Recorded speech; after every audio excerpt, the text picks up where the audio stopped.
I think when any leader faces crisis, this is true on the battlefield, but I think it's also true in other areas as well. One of the things you fear most is not understanding the situation. And I think it's that uncertainty that actually is most unsettling to many leaders and causes them to be undermined in their confidence. So what I found the most important thing for me to do was to establish before and then reinforce during the crisis the communication links. Some of that is physical communication with the modes you use, be that over the internet or phones. A lot of it's relationships. It's having people that you know and trust that you can communicate effectively with so you can get a clear understanding of the situation and you can begin to craft a credible response. When you do that, that builds your confidence.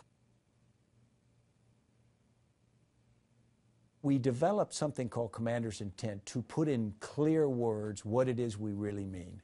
So the commander's intent was designed to explain in the commander's own voice what it is we were going to do, why we thought that was important, how it fit into the bigger context of what we were trying to do, and then what might be successful. I think in a business, commander's intent might have a different term. It might be vision, but it would explain to people, here's what we're trying to do, and if things aren't exactly as you expected them to be, this is still the end result. If you empower each employee with that kind of context and understanding, they get what we call shared consciousness and purpose.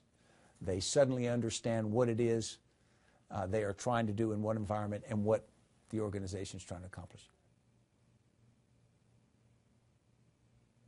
What I believe is you need to establish processes, you need to establish correct forums, ways that you decide you're going to communicate, and then you need to make it work. And you'll find that things as simple as a cubicle wall or a walk across the street can be as wide as an ocean was 100 years ago. It just stops communication unless you focus on creating it.